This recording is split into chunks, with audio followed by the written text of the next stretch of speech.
অনেক আমাদের সমাজের মেয়েরা বন্ধন লোন আর গ্রুপ লোনে যোগ হয়ে যাচ্ছে। কালকে 3 দিন আগে আমি হাওড়া যাচ্ছিলাম, বাঁকড়ায় জলসা ছিল একটা মাদ্রাসায়। হাওড়া ডিস্ট্রিক্টের একটা ছেলে ফোন করলো, হুজুর আমি ইনকাম করি, বরকত পাই না। আমরা তাই, দিনে কত ইনকাম করো? বললে হুজুর 600-700। 3-7 কত বললাম? 3-7 কত? 21,000 টাকা মাসে। তার বরকত নাই। আমি বললাম তুমি যে কোনো হারাম কাজে লিপ্ত আছো। বলে কি? আমরা যে কোনো, মদও খেতে পারো, গাঁজাও খেতে পারো, লটারিও কাটতে পারো, তুমি সুদও খেতে পারো, কিংবা ব্যভিচার করতে পারো, যে কোনো হারাম কাজে লিপ্ত আছো, তাই তুমি বরকত পাচ্ছ না। বলে হুজুর একটা কাজে আছি। কি? মাঝে মাঝে এক ঘর করে লটারি কেটে ফেলি। কি বুঝলি? নামাজ পড়ি, বরকত পাই না। লটারিতেই তো বরকত ঢুকে গেছে। লটারি কাটা হালাল তো নাকি? কথা বলে হারাম।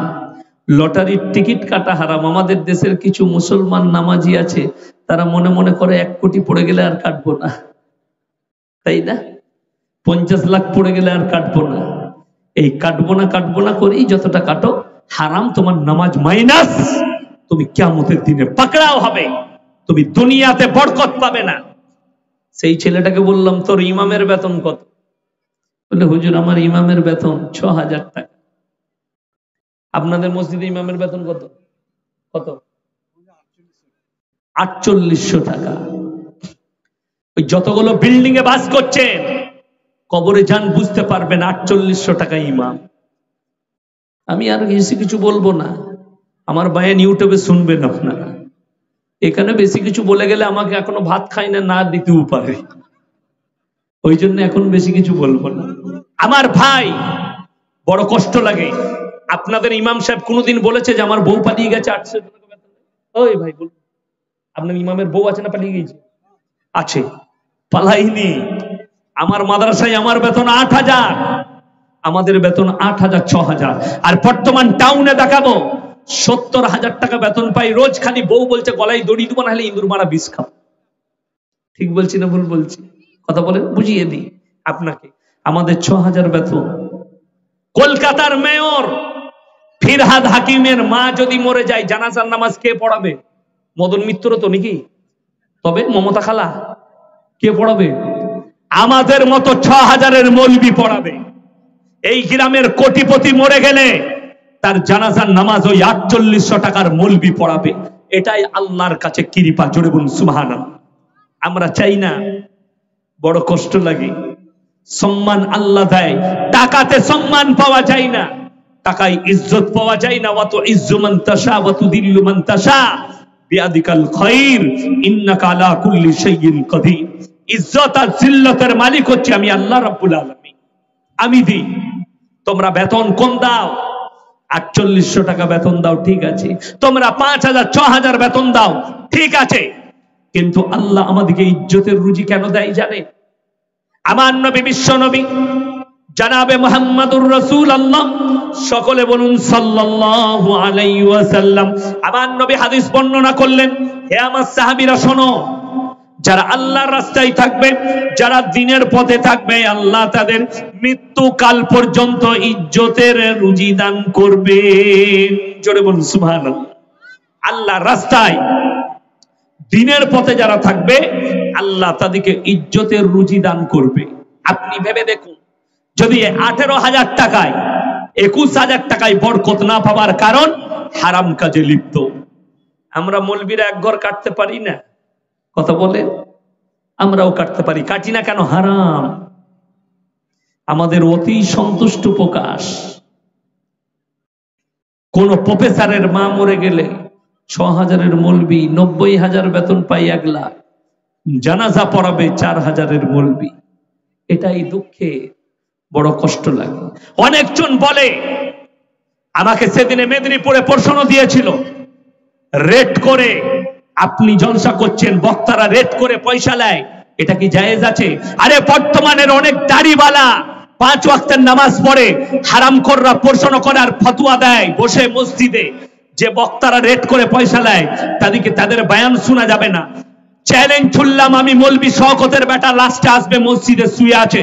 আমি চ্যালেঞ্জ ছুড়ে হুঙ্কার দিয়ে বলে যাচ্ছি বর্ধমান জেলার মানুষকে, তারা কান খুলে শোনো, এই মৌলবীর নয়, ইমামের পেছনে, ইমামের প্রতি একবার ইনসাফ করে দেখা, কাল থেকে শওকতের বেটা ফ্রি জলসা করবে।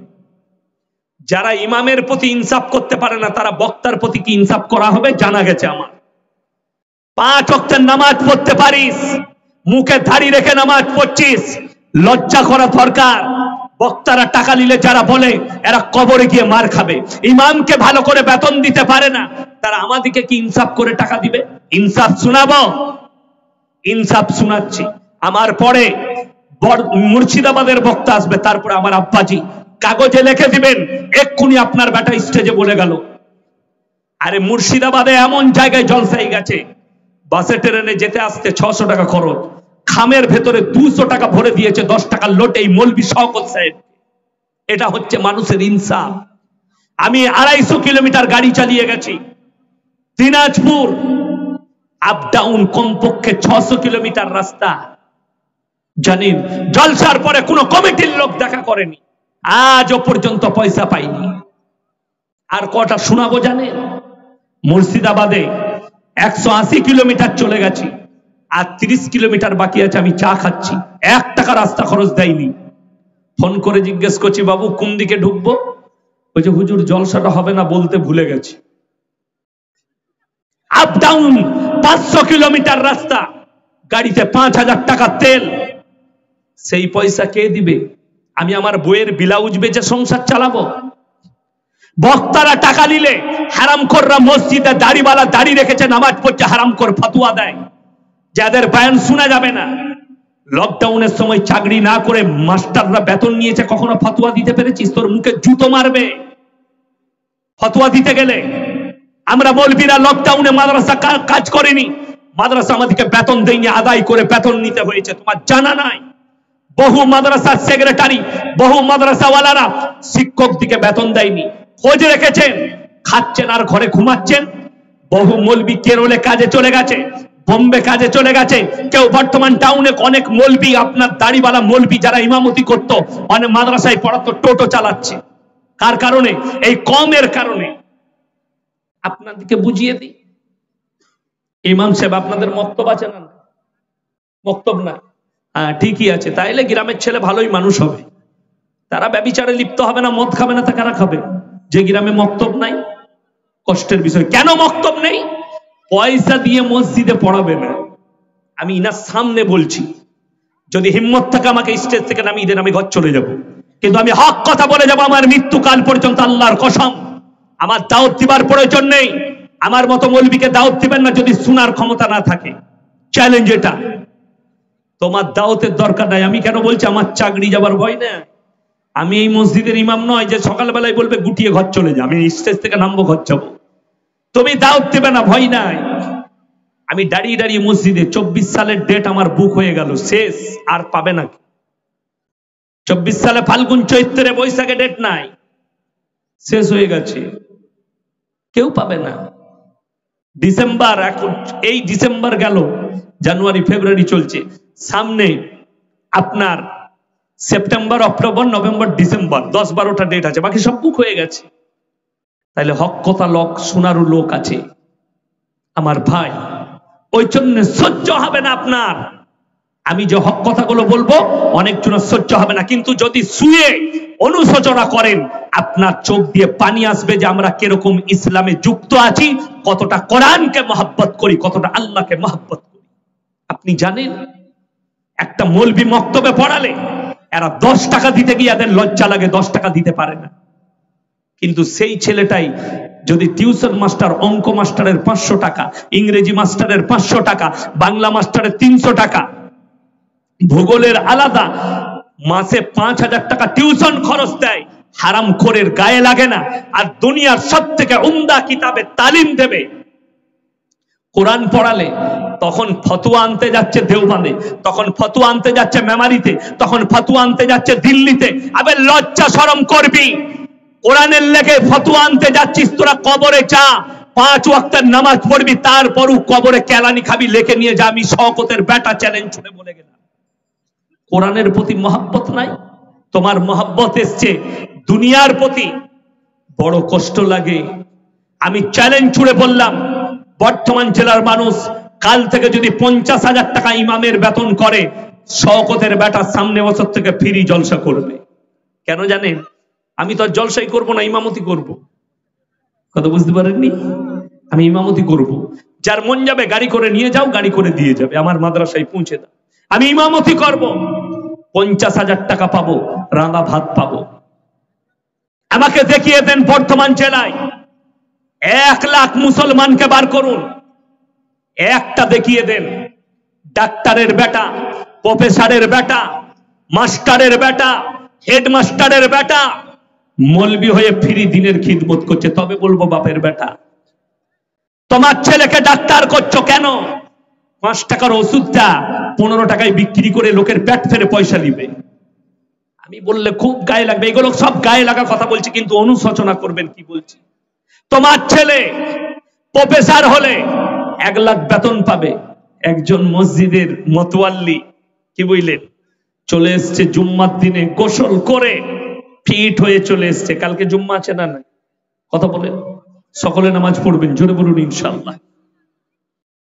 গায়ে আতর মেখে 11:30টায় চলে এসছে মসজিদকে, ইমাম সাহেবের কামরায় এসে বলছে, হুজুর আমার ছেলের জন্য দোয়া করবেন। হুজুর বলছে কি দোয়া করব? আমার ছেলে কলকাতায় ইন্টারভিউ দিতে গেছে, দোয়া করবেন যেন তার চাকরিটা লেগে যায়। নামাজের পরে ইমাম সাহেব দোয়া করছেন, ওগো আল্লাহ, আমাদের মতওয়াল্লি সাহেবের ছেলে কলকাতায় ইন্টারভিউ দিতে গেছে, সে যেন ইন্টারভিউয়ে পাস করে যায়, তার বেতন যেন আমার সমান হয়। মতওয়াল্লি বলে কি দোয়া করলে বে? ইমামের বেতন তো 4,000, তার বেটা যদি 4,000 পায়, ইমাম সাহেবকে নামাজের পরে বলছে আপনাকে মসজিদ থেকে বার করে দেবো। আহা, তোমার বেটার 70 হতে হবে আর ইমামের 4,000। ইমাম হক দোয়া করেছে না না হক? হক দোয়া করেছে, না হক দোয়া করেনি। এটাই আমাদের সমাজের জন্য কষ্টের বিষয়। তোমার বেলায় ভালো, অপরের বেলায় মন্দ, অথচ এটা হাদিসের একদম উল্টো উল্টো কথা হাদিসের। ওই জন্য আপনারা বেতন দেন আর না দেন, আমরা আল্লাহর কাছে চাই। আল্লাহ আমাদেরকে সুখে রেখেছে, আল্লাহ আমাদেরকে ভালো রেখেছে। ডাক্তাররা আমাদের হাত ধুইয়ে দেয়, প্রফেসররা আমাদের হাত ধুইয়ে দেয়, এটা ছাড়া আল্লাহর কাছে আর কিছু চাই না। আর শুনেলেন, হারাম খান আর যাই খান, দুটো লোক সমাজে সকালবেলায় ছুটে, কটা লোক বললাম? এ কথা বলে না, কটা? দুটো লোক ছুটে, একজন সুগার কমানোর জন্য আর একজন পেটের জন্য। কথা বুঝতে পেরেছেন না পারেননি? সকালবেলায় উঠে গরিবরা ভ্যান নিয়ে বেরিয়ে যায় রাস্তায় ছুটে, আমি সারা দিনে 200 টাকা ইনকাম করলে তবে আমার সংসার চলবে। আর বড় লোকরা ছুটে আন্ডারপ্যান্ট পরে সুগার কমানোর জন্য। কথাটা গায়ে লাগবে কিন্তু দামি কথা। সমাজ কতটা পরিবর্তন হয়েছে বলে দিই। আমি সেদিনে মুর্শিদাবাদে ছিলাম, লালবাগের পাশে প্রচুর লোক। আর আপনাদের মতো শ্রোতা নয়, বিরিয়ানি খেতে লাস্টে আসবে। মাগরিবের পর থেকে 10,000 শ্রোতা। যতক্ষণ জলসা চলেছে লড়েনি। 5,000 মেয়ে ছেলে ছিল, লড়েনি। সেখানে আমার হাতে একটা ঘড়ি ছিল। আমি জিজ্ঞেস করলাম, বাবা আমার এই ঘড়িটা কত দাম হতে পারে? একজন বলল হুজুর 6,000, একজন বলল হুজুর 3,000, একজন বলল 2,500, একজন বলল 1,500, একজন বলল 600। যে 600 বলেছে সে ভুল বলেনি, যে 1,500 বলেছে সে ভুল বলেনি, যে 2,500 বলেছে সে ভুল বলেনি, যে 3,000 বলেছে সে ভুল বলেনি, যে 6,000 বলেছে সেও ভুল বলেনি। আসলে এই ঘড়িটার দাম কত? মাত্র 120 টাকা। আমি হায়দ্রাবাদে গেছি জলসা করতে এই বছরই, তো সেখানে দেখলাম চারমিনালে বিক্রি হচ্ছে। ঘড়িটা পছন্দ হলো। কত দাম? কিতনা রুপিয়া? বলে 150। আমি বললাম 120 में मिलेगा, ले लीजिए मौलाना साहब। পড়ে নিলাম হাতে, 120 টাকা দিয়ে দিলাম। এই সমাজের বুকে সেটাকে কেন 6,000 মনে হলো? যে 6,000 মনে করেছে ভুল নয়, সে ভেবেছে ইয়াসিন সাহেব এরকম বক্তার হাতে যখন আছে, এটা কুমা মাল, এটা ব্র্যান্ডেড মাল। যে 2,500 ভেবেছে, সেও এটা ভেবেছে। ওই ঘড়িটাই পাড়ার একটা গরিব মানুষের ছেলের হাতে থাকলে বলতো এটা 80 টাকা দাম। কেন? লোকটা গরিব বলে মালটাও গরিব হয়ে গেল। আপনাদের গ্রামে চরডাঙ্গায় কোনো গরিবের ছেলে ছিঁড়া প্যান্ট পরে যদি ঘুরে, ছিঁড়া প্যান্ট পরে যায়, লোকে কি বলবে? ওটা গরিব, পয়সা নেই। ঠিক কি না? কথা বলেন। লোকে বলবে এটা গরিবের ছেলে, পয়সা নেই, প্যান্টটা ছিঁড়া বলে। ওই প্যান্টটায় শাহরুখ খানকে যদি পরিয়ে দেন, সমাজের লোক বলবে দারুণ ডিজাইন বে, বাম্পার লাগছে। কথাটা বুঝতে পারেননি? গরিবের পেছনে ওই প্যান্টটা পড়ে গেলে লোকটা গরিব বলে প্যান্টটা গরিব হয়ে গেল। ওই ছিঁড়া প্যান্টটাই একটা ব্র্যান্ডেড লোক পরে নিলে ওইটাই দামি হয়ে গেল। দুটোই কিন্তু একই। কথাটা বুঝতে পেরেছেন না পারেননি? লোকটা দামি বলে প্যান্টটা দামি হয়ে গেল, লোকটা গরিব হলে ওই প্যান্টটাও গরিব হয়ে যেত। শুনেলেন? আর পরে এটাও আমার আসল কথা নয়, আমি যেটা বুঝাতে চাইছি, আজকে সমাজের বুকে আমরা মুসলমান কাকে সম্মান করি, লোক কাকে সম্মান করে, চুরি করে হোক, লোকের মেরে হোক, সুদ খেয়ে হোক, হারাম খেয়ে হোক, পয়সা করে বড় লোক হয়েছে তাকে আমরা সম্মান করি, আর একটা মুমিন গরিব ব্যক্তি, সৎ ব্যক্তি, তাকে সমাজের লোক সম্মান করে। কথাটা বুঝাতে পেরেছি আমি? এক কথা বলেন, বুঝতে পারলে? আর আপনারা এরকম করে বসছেন কেন? পেছনে থাকলে নামাজ ফরজ হবে না? ওই পেছনে কাতারে বসলে নামাজ ফরজ হবে না? আজীব লোক, এমন ভাবে ঘেরে বসছে মধ্যখানে যেন কেউ না ঢুকতে পারে। যারা বসবেন তারা সামনে এসে বসুন, সামনে উঠে আসুন। এ বাবা উঠে আসুন, এটা তরিকা নয়, নবীজির তরিকার খেলাফ। আমার আল্লাহ বসানোটাও শিখিয়েছেন নবীজিকে। জমে বসুন, আমার কথা বলতে সুবিধা হবে, আমাকে ছুঁড়ে ছুঁড়ে কথা বলতে হচ্ছে। এখানে আসুন, এখানে। আমার ভাই, একটা কথা ভালো করে বুঝবেন, আপনাদেরকে যেটা বলছি, গরিব ব্যক্তি হলে সেই মালটাও গরিব হয়ে যায়। ওই জন্য আজকে গরিবের সম্মান নেই। দেখুন আপনাকে বলে দিই, মুমিনকে সমাজ না সম্মান করতে পারে, ওই জন্য তো আজকে সুদখোর মতোয়াল্লি হচ্ছে। আমি বললে রাগ হবে। সুদখোর যদি, কেন? পয়সা আছে মানে ওকে গ্রামের মোড়ল করে দে, লাঠির জোড়া চোখে মসজিদের মতোয়াল্লি কর। আরে হুঁশ করবে, সুদখোর যদি মসজিদের মতোয়াল্লি হয়, ও হারামখোর মসজিদের টাকাটাও সুদে ছড়াবে। ওই সুদের টাকাটা নিবে, আসলটা রেখে দিবে মসজিদে। তাহলে ওই মসজিদে কত সুন্দর নামাজ হবে, তাই না? কিয়ামতের দিনে দেখতে পাবে সব মুসল্লি কটাই কেলানি খাচ্ছে। কেন? আবে রেখেছিলি কাকে মতোয়াল্লি। ওই জন্য শুনেলেন, আজকে সমাজ কোথায় পৌঁছেছে বলে দিই। অমরত সেনের মতো লোক বসে আছে, ছোট লোক চামার অমানুষরা দেশ চালাচ্ছে। শিক্ষিতরা বসে আছে, এটা কিয়ামতের আলামত। এমন একটা যুগ আসবে, শিক্ষিতরা বসে থাকবে, তাকিয়ে দেখবে ছোট লোক চামার অমানুষ দেশ চালাবে। আজকে কমের লোক, তারা নেতা সিলেক্ট করতে পারেনি। নেতা সিলেক্ট করতে গেলে কোরআনকে জিজ্ঞেস করুন, নেতা কে হবে? কোরআন বলেছে, আতিউল্লাহ ওয়া আতিউর রাসূল ওয়া উলিল আমরি মিনকুম ফাইন তানাযাতুম ফি শাইইন ফারুদ্দুহু ইলাল্লাহ। হে আমার নবী, পৃথিবীর মানুষকে বলে দাও, জানিয়ে দাও, আল্লাহর রাসূলের পরে তোমরা যদি কেউ কি নেতা হিসাবে সিলেক্ট করো, প্রথমে দেখবে তার মধ্যে ইলম আছে কিনা, তার মধ্যে সততা আছে কিনা, হারাম হালাল বেঁচে খায় কিনা, সেই লোকটার মধ্যে দ্বীন আছে কিনা, সেই লোকটা নামাজি কিনা, তারপরে নেতা সিলেক্ট করবে। আমাদের দেশের লোক ইমাম রাখার জন্য জিজ্ঞেস করে আপনি হাফেজ না আলেম, ঠিক কিনা? কথা বলেন। মাতালকে ইমাম রাখে কেউ? গাঁজাখোরকে রাখে? রাখে না। মত ইমাম রাখবে, তার জন্য মৌলবি ডেকে তার পরীক্ষা নেওয়া হয়, কোন কোন মসজিদে তার ইন্টারভিউ নেওয়া হয়। আর হাইরে কওমের লোক একজনকে ভোট দিয়ে নেতা করবে, মাতালকে, না হলে গাঁজাখোরকে, না হলে সুদখোরকে, না হলে বেঈমানকে। কেউ গায়ে নিবেন না। আমি রাজনৈতিক বক্তা নয়, আপনাদেরকে বুঝাচ্ছি, ইসলাম বুঝাচ্ছি, কোরআন বুঝাচ্ছি, দ্বীন বুঝাচ্ছি। আজকে দুনিয়ার পরিস্থিতি এত খারাপ, ওলামা শুনেলেন কিয়ামতের পূর্বে আল্লাহ তাআলা, কিয়ামত আসার পূর্বে যখন আলেমদের বেইজ্জতি হবে, আলেমদের ইজ্জত থাকবে না, আল্লাহ ইলমের থেকে আগে আলেমদিকে দুনিয়া থেকে তুলে নেবেন।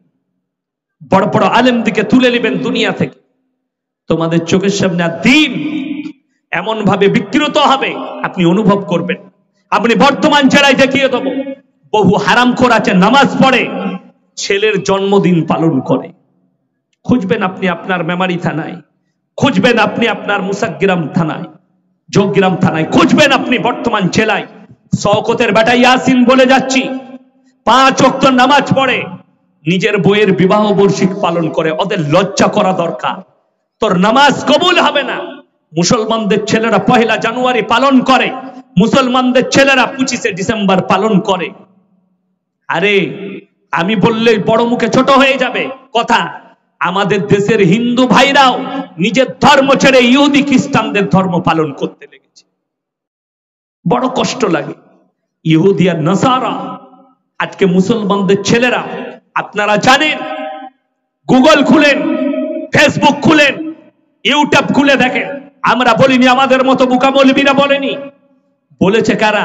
আমাদের দেশের মিডিয়ারা, আমাদের দেশের অনলাইন সংস্থারা।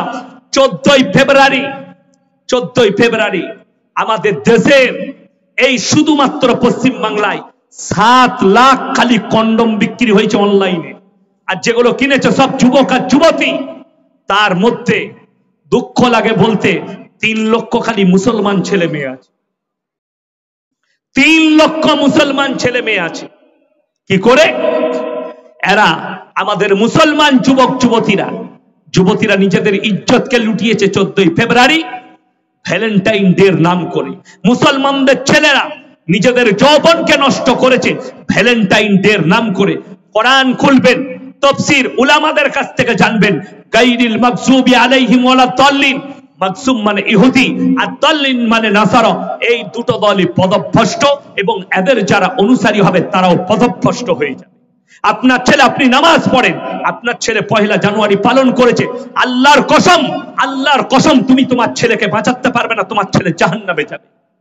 তোমার ছেলে 25শে ডিসেম্বর পালন করেছে, আল্লাহর কসম তুমি বাঁচাতে পারবে না, তোমার ছেলে জাহান্নামের রাস্তা অতিক্রম করছে। তোমার মেয়ে, আজকে বড় কষ্ট লাগে, দুঃখ লাগে। আমাদের মতো মৌলবীদের 4000, 5000, 6000 টাকা বেতন। আমাদের বৌদিকে বন্ধন লোন, গ্রুপ লোন করতে হয় না। তুমি 20,000 ইনকাম করো, তোমার বউকে গ্রুপ লোন করতে হচ্ছে, তোমার বউকে বন্ধন লোন করতে হচ্ছে। লজ্জা শরম করো গা। তুমি যদি নামাজ পড়ো, তোমার বউ গ্রুপ লোন করে, তুমি তোমার বউকে জান্নাতে নিয়ে যেতে পারবেন। তোমার বউ বেপরদা। বেঈমান কাফেররা চায় মুসলমান ছেলে মেয়েদের এদের ইজ্জত হানি হয়ে যাক। এখানে চ্যালেঞ্জ ছুড়ে পড়ে গেলাম, মামারি মাদ্রাসা আপনাদের কাছে, মুসাগ্রাম মাদ্রাসা আপনাদের কাছে, যতগুলো বড় বড় মুফতি আছে এদের কাছে ফতোয়া নেবেন। আজকে সমাজের শিক্ষিত সমাজের লোকরা ইসলামকে কিভাবে বিকৃত করেছে আপনি অনুভব করতে পারবেন। বলে দিই, একটা কথাকে হাদিস বলে আমাদের সমাজে চালিয়েছে এক শ্রেণীর শিক্ষিত গুমরা, যারা মৌলবীদিকে দাবাতে চায়, ইসলামকে বিকৃত করতে চায়। আপনারা সকলে শুনেছি যে আল্লাহর নবী বলেছেন, শিক্ষার জন্য চীন দেশে পাড়ি দাও। শুনেছেন না শুনেননি কথাটা? এ কথা বলেন, শুনেছেন না শুনেননি? তারা বলে আল্লাহর নবী বলেছেন। হাদিসটা বুখারীতে আছে না তিরমিজিতে, আবু দাউদে না ইবনে মাজাহ না নাসাই শরীফে? আমি সেই ভাইটিকে বলবো প্রমাণটা দিবেন, আমাকে ইবারত সহ পাঠাবেন, চ্যাপ্টার সহ পাঠাবেন। আমি আপনার আভারী থাকবো, শুকর আদায় করব। এটা হাদিসই নয়, এটার মানে হচ্ছে এই মৌলবীদিকে দাবিয়ে এটাকে হাদিস বলে চালিয়ে এদের মেয়েদিকে রাস্তাঘাটে স্কুল কলেজে নিয়ে এসো বেপর্দা করে, যাতে তারা ব্যভিচারে লিপ্ত হতে পারে। আজকে কষ্ট লাগে, মুসলমানদের মেয়ে জিন্সের প্যান্ট গেঞ্জি পরে কলেজে যাবে, মুসলমানদের মেয়ে নবীন বরণ উৎসবে মদ খেয়ে ড্যান্স করবে, মুসলমানদের ছেলে নবীন বরণ উৎসবে মদ খেয়ে ড্যান্স করবে, মুসলমানদের মেয়ে শিক্ষক দিবসে মাস্টারের সঙ্গে ড্যান্স করবে। আর আপনি বলছেন আপনি জান্নাতে যাবেন ফার্স্ট কাতারে নামাজ পড়ে। তোমার মেয়ে তোমাকে জাহান্নামে নিয়ে যাবে, তোমার স্ত্রী তোমাকে জাহান্নামে নিয়ে যাবে, তোমার পরিবার তোমাকে জাহান্নামে নিয়ে যাবে, যেহেতু তুমি তাদেরকে দাওয়াত দিতে পারো। বিসমিল্লাহ।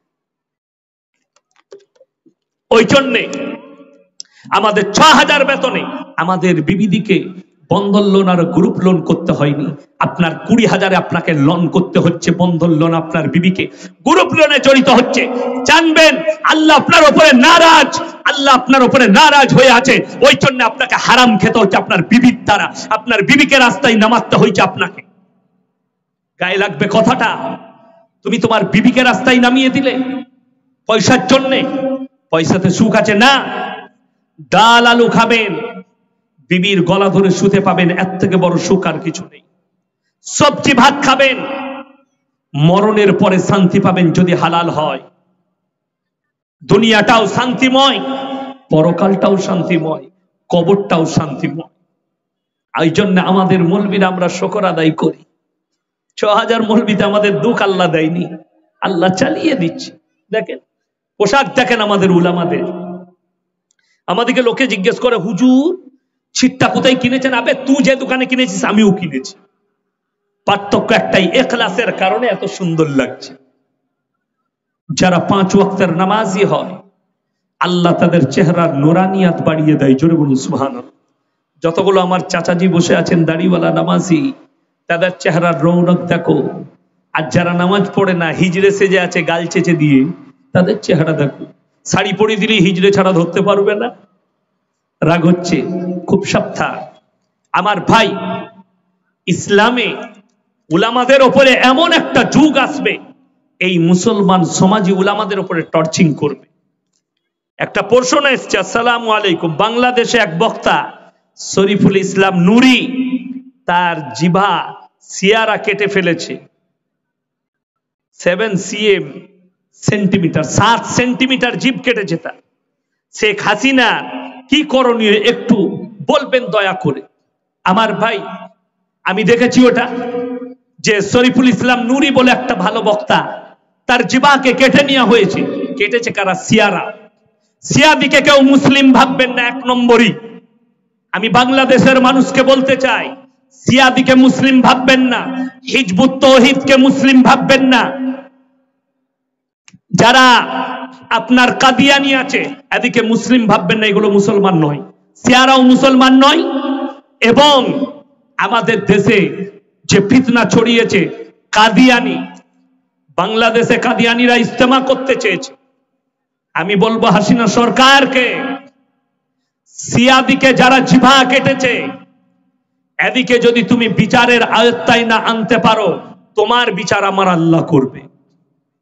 সিয়ারা মুসলিম নয়।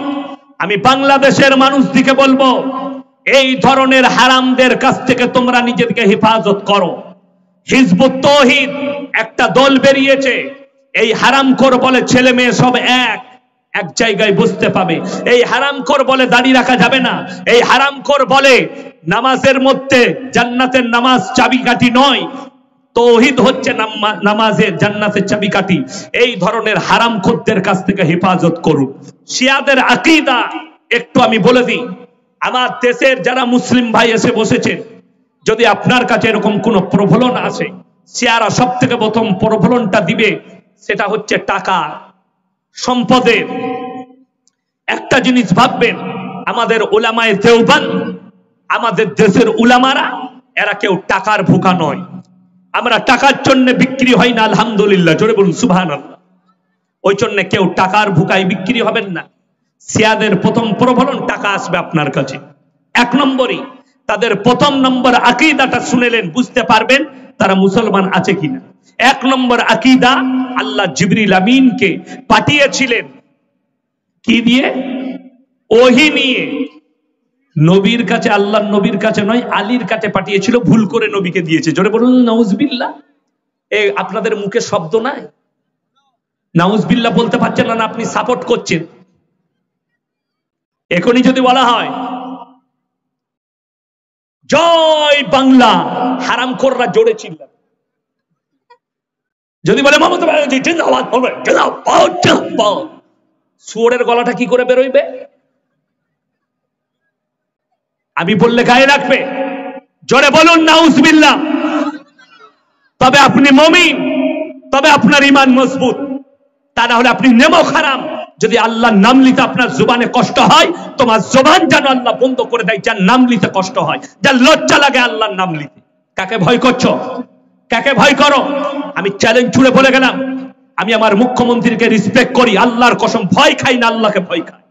প্রধানমন্ত্রীকে রেসপেক্ট করি, সম্মান দিই, ভয় খাই একমাত্র আল্লাহকে, আমি ভয় তাকে খাই না। আমার ভাই শুনেলেন কান খুলে, একটা কথা মাথায় রেখে দিন, এই শিয়ারা এদের 1 নম্বর আকীদা এটা। দ্বিতীয় নম্বর আকীদা, তারা জমিনের মধ্যে সিজদা করে না, কাঠের মধ্যে করে। দ্বিতীয় নম্বর, তাদের একটা মুফতিদের আকীদা, তাদের যে ইমাম হয়, বাংলাদেশ ভারতের মানুষেরা শোনো, শিয়াদের 1 নম্বর আকীদা খারাপ আকীদাটা, তাদের যারা ইমাম হয় বছরে একটা রাত্রি আছে, মুহররমের 40-এর রাত্রিটা। কোথায় ঘর তোমার? জার্মানের লোক মনে হয়, পায়ের নিচে এখানে নামাচ্ছে। আমার ভাই একটা কথা মাথায় রাখবেন, তাদের 1 নম্বর খারাপ আকীদা যেটা, তাদের যে ইমাম হয়, এটা ভালো করে গৌর করবেন। প্রত্যেকটা ভাই, বাংলাদেশের মানুষ, আমাদের দেশের মানুষ যত আছেন সকলে, যে সমস্ত প্রবাসী দেশ এবং বিদেশের যত ভাই আমাকে ফলো করেন, সমস্ত ভাইকে বলছি, শোনো, তোমরা ভালো করে জেনে নাও, শিয়াদের সবথেকে খারাপ আকীদা যেটা, ইমাম ওদের কে হয়, কাকে তারা ইমাম তৈরি করে, বছরে একটা রাত্রি আছে, সেই রাত্রিতে সমস্ত তাদের মহল্লার মেয়েরা একটা অন্ধকার কামরার ভেতরে ঢুকে, সেই কামরার ভেতরে ইমামকে ঢুকানো হয়, তার হাতে যে মেয়েটা লাগবে অন্ধকারে, সেই মেয়েটাকে একটা কামরায় নিয়ে গিয়ে জিনা করে, তার সঙ্গে মিলামিশা করে, যে ছেলেটা জন্ম নিবে সেই ছেলেটাই ওদের ইমাম হয়। যদি অবৈধ ছেলে যাদের ইমাম হবে, তারা কি মুসলমান হতে পারে? জোরে একবার বলুন। তারা কখনো মুসলমান নয়। অবৈধ সন্তান হলে তবে শিয়াদের ইমাম হতে পারবে। শুধু তাই নয়, শিয়াদের মেয়েরা তারা যদি অন্য জাতি, অন্য কওমের পুরুষের সঙ্গে যদি মিলামিশা করে তো বলে নেকি পায়। জোরে বলুন নাউজুবিল্লাহ। তারা কেউ কি পানি দিলে থুপ দিয়ে পানি দেয়, এটা তাদের আকীদা। এই আকীদা কখনো জায়েজ আকীদা নয়। যাদের ইমাম ইমাম সাহেব তাদের মেয়েদের সঙ্গে জিনা করার পরে যে জন্ম নেয়, সে যদি তাদের ইমাম হয়, তাহলে ভেবে দেখুন তারা কি মুসলমান থাকতে পারে। ওই জন্য আমি বলবো, এদের কাছ থেকে সবাই, বাংলাদেশ ভারতের প্রত্যেকটা মানুষ এদের কাছ থেকে দূরে থাকবেন। এদের 1 নম্বর খারাপ আকীদা যেটা, সেটা হচ্ছে আল্লাহর নবীকে ওহী পাঠাননি, ভুল করে জিবরিল আমিন ওহীটা দিয়েছিলেন, এটা 1 নম্বর খারাপ আকীদা। দ্বিতীয় নম্বর, কাদিয়ানি। গোলাম আহমদ কাদিয়ানির বাড়ি হচ্ছে পাঞ্জাবের একটা কাদিয়ান বলে জায়গায়। বাংলাদেশে যে সমস্ত কাদিয়ানিরা আছে তাদের জন্য বলে যাচ্ছি, আমার ভাই, বাংলাদেশের সমস্ত আলেম উলামা, সমস্ত ভাই দিকে বলছি, আপনারা ভালো করে ইতিহাসটা শুনেন। গোলাম আহমদ কাদিয়ানির জন্ম বাংলাদেশে নয়, পাকিস্তানে নয়, ভারতের পাঞ্জাব কাদিয়ান বলে একটা জায়গায় তার জন্ম হয়েছে। সেই গোলাম আহমদ কাদিয়ানি প্রথমে নিজেকে ঈসা মসিহ বলে দাবি করেছিল। লোকরা যখন বললে ঈসা মসিহ তো কিয়ামত সে পহলে উতরেंगे, आप इतने जल्दी कैसे आ गए, তখন বললে मैं ঈসা মসিহ नहीं हो, मैं आखिरी नबी अहमद हूं। শাহ আতাউল্লাহ বুখারী রাহমাতুল্লাহ আলাইহি একজন ভারতের প্রখ্যাত আলেমের দ্বীন, তিনি স্বপনের মধ্যে ওর সঙ্গে যুদ্ধ করেছেন। কার সঙ্গে? গোলাম আহমদ কাদিয়ানির সঙ্গে। তিনি জিজ্ঞেস করছেন স্বপনে, तुम गुलाम अहमद कादियानी हो, तुम्हारे आगे तो तुम नबी कैसे बने, तुम्हारा आगे तो गुलाम है। बोले गुलाम हमारे माँ बाप ने गलती से लगा दिया, असल में मैं अहमद हूं। শাহ আতাউল্লাহ বুখারী रहमतुल्लाह अलैहि স্বপনের মধ্যে বলছেন, तू हरगिज नबी नहीं है, तू शैतान है, मैं अल्लाह बोल रहा हूं। बोले तुम तो अताउल्लाह हो, बोले आता हमारे माँ बाप ने गलती से लगा दिया, असल में मैं अल्लाह बोल रहा हूं। तू शैतान है, तू नबी नहीं हो सकता। শুনে লেনার পরে গোলাম আহমদ কাদিয়ানির বেটা তার জীবনীতে, বাপের জীবনীর একটা বই লিখেছে কাদিয়া, গোলাম আহমদ কাদিয়ানি। তার বইতে লেখা আছে, আমার বাপ এত সাদা সিধে, আমার বাপ এত ভালো, আমার বাপ এত সাদা সিধে ছিল। একবার ফজরের নামাজ পড়তে যাচ্ছিল, পাগড়ি মনে করে আমার মায়ের ছায়াটা লেপটিয়ে চলে গেছে। যে নিজের বইয়ের ছায়া লেপটিয়ে নামাজ পড়তে যায় সে পাগল না নবী? কথা বলেন, পাগল। আর আল্লাহ কোরআনে ওয়াখাতাবান নবিয়্যিন, নবীর দরজা বন্ধ করে দিয়েছেন। আমার নবীজি বাংলাদেশ, ভারত, পাকিস্তানের লোকরা শোনো, প্রবাসী যারা আছেন, যারা সিয়াদিকার কাদিয়ানকে যারা সাপোর্ট করেন তারা শোনো, এই গোলাম আহমদ কাদিয়ানি শুধু তাই নয়, আমার নবীজি সাল্লাল্লাহু আলাইহি সাল্লাম হাদিস বর্ণনা করেছেন, আমার পরে যদি নবুয়তের দরজা খোলা থাকতো, আল্লাহ রাব্বুল আলামিন হযরত উমর ফারুক রাদিয়াল্লাহু তাআলা আনহুকে নবুয়ত দান করতেন। জোরে বলুন সুবহানাল্লাহ। আমার নবী যখন বলেছেন এটা লাকির, এটা সত্য কথা, এটা মিথ্যা হতে পারে না, ঠিক কি না? কথা বলেন। আমার নবীজি যখন বলেছেন এটা সত্য কথা, এটা ভুল নয়। ওই জন্য বলছি কাদিয়ানীদের কাছ থেকে দূরে থাকুন। বাংলাদেশ সরকারকে বলবো এই দুজনকে তোমরা ব্যান্ড করো। আমাদের ভারতের মুসলমান আলহামদুলিল্লাহ, তাতে সে দেওবন্দি হোক, বেরেলি হোক, আহলে হাদিস হোক, আহলে সুন্নাতুল জামাত হোক, কেউ এদিকে আমাদের ভারতে অ্যাকসেপ্ট করেনি। খোদ গোলাম আহমদ কাদিয়ানির লোকরা আমাদের ভারতে স্থান পায়নি। খোদ পাঞ্জাবের লোক তাদের মুখে পিশাব করেছে, খোদ ভারতের মুসলমানরা তাদের মুখে পিশাব করেছে। অথচ ভারতে শিয়া সম্প্রদায় এত হিম্মত নেই। কলকাতায় শিয়া আছে, হাজারদুয়ারিতে শিয়া আছে, লখনৌ সব থেকে বেশি শিয়া আছে, কিন্তু ক্ষমতা নেই আমাদের মতো আলেমের উপর একটু টর্চার করুক। আমাদের দেশের সরকার সঙ্গে সঙ্গে তাদেরকে ফাঁসির মঞ্চে দেবে। আমরা তাদেরকে অ্যাকসেপ্ট করি না, আমরা তাদের মঞ্চ আমরা নিই না। তাদেরকে মুসলমান ভাবা যাবে না, শিয়াদিকে। আর যারা জিবা কেটেছে, আমি আল্লাহর কাছে বিচার দেব, আল্লাহ এই সমস্ত শিয়াকে পদভ্রষ্ট করে। শুনেলেন ওয়াসিম রিজভী বলে যে লোকটা আপনারা শুনেছেন, সে মুসলিম থেকে সনাতন ধর্ম গ্রহণ করেছে 1.5 বছর আগে। যে লোকটা কোরআনের 26টা আয়াতের উপরে কেস করেছিল, এখন তার হালত জানেন সে কেন করেছে? আমি তো বলেছি যে সে বলেছে सनातन धर्म मैंने कबूल किया 1.5 साल पहले। तू मुसलमान था कब? क्योंकि सिया लोग हमारे सामने मुसलमान है नहीं, सिया हमारे सामने मुसलमान है नहीं उसके अकीदा से। उलमाए देवबंद ने इसको एक्सेप्ट नहीं किया, उलमाए अहले हदीस ने इसको एक्सेप्ट नहीं किया, उलमाए अहले सुन्नतुल जमात ने इसको एक्सेप्ट नहीं किया, तो हम कैसे कर सकते? हम तो यही उलमाओं के साथ जुड़े हुए हैं, हमारे सामने इसका कोई हैसियत नहीं है। हमारे भाई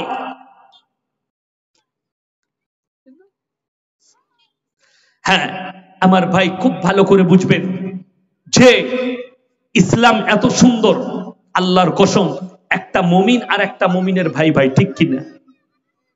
একটা মুমিন আর একটা মুমিনের ভাই ভাই। হাদিস এটা বুখারী শরীফের হাদিস। কিন্তু কষ্ট কোথায় বলে দিই, কষ্ট এক জায়গাতে। মুসলমান আজকে মুসলমানের রক্তর পিপাসু। বুখারী শরীফের একটা হাদিস, কান খুলে শুনে নে। তোমরা ততক্ষণ পর্যন্ত মুমিন হতে পারবে না যতক্ষণ পর্যন্ত তোমার কাছ থেকে তোমার প্রতিবেশী সুরক্ষিত নয়। প্রত্যেকটা ভাই হাত তুলে বলেন, আমি আমার প্রতিবেশীকে সুরক্ষা দেবো। জোরে বলুন ইনশাআল্লাহ। প্রতিবেশী যেন কষ্ট না পায় আপনার। তুমি দেখো না তোমার বাড়ির পাশে কোন জাত বাস করছে, সে দলিত হোক, আদিবাসী হোক, হিন্দু হোক, জৈন হোক, খ্রিস্টান হোক, আমার নবীজি বলেছেন সে ক্ষুধার্ত হলে খাবার দাও, বস্ত্রহীন হলে বস্ত্র দাও, বিপদে পড়লে তার পাশে দাঁড়াও। কিন্তু এটার মানে এটা নয় তার অনুষ্ঠানে তুমি যোগদান করবে। ইসলাম অ্যাকসেপ্ট করবে না। কোরআনে আছে লা ইলাহা ইল্লাল্লাহ ওয়া লা ইলাহা ইল্লাল্লাহ। তোমরা দুটো নৌকায় পা দিও না, একটা নৌকায় পা দাও। যারা দুটো নৌকায় পা দেয় তারা বিপদে পড়বে, মাথায় রাখবে। দুটো নৌকায়। আমাদের দেশে আমি দেখলাম মহব্বত দেখিয়েছে। শুনেলেন যারা আমার হিন্দু ভাই আছেন, যারা আমার মুসলিম ভাই আছেন, উভয় কি ধোকা দিচ্ছে? কিছু নেমো খারাম আছে, দুটো দল কি ধোকা দিচ্ছে। কলকাতার কোন এক কলেজে অনুষ্ঠান ছিল, সেখানে বিশ্বকর্মা পুজো হয়েছে। আমাদের দেশের একজন মন্ত্রী মদন মিত্রজি তিনি পুজো দিয়েছেন। সরস্বতীর পায়ের নিচে আল্লাহু লেখা ছিল। একটাও মুসলমান প্রতিবাদ করেনি, একটাও হিন্দু ভাই প্রতিবাদ করেনি। এটা তারা হিন্দু ভাইকেও ধোকা দিচ্ছে আর মুসলমানকেও।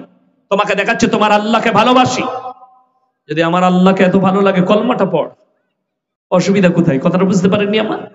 কলমা পড়ে নাও, অসুবিধা কিচ্ছু না, আমি অ্যাকসেপ্ট করবো, অসুবিধা নেই, কোনো ব্যাপার নেই। চ্যালেঞ্জ ছুড়ে বলে যাচ্ছি, কোন দলিত হোক, আদিবাসী হোক, কোন হিন্দু ভাই হোক, যদি আজকেই বলে লা ইলাহা ইল্লাল্লাহ মুহাম্মাদুর রাসূলুল্লাহ, তুমি কালকে ফার্স্ট কাতারে মসজিদে নামাজ পড়তে পাবে, কেউ বলবে না। কালকে ফার্স্ট কাতারে নামাজ পড়তে পাবে, কেউ তোমাকে বলবে না। আমার ভাই শুনেলেন, আমি লাস্ট কথা যেটা আপনাদেরকে বলতে যাচ্ছি, মুসলমানের মালে বরকত পাবে, জীবনে শান্তি পাবে।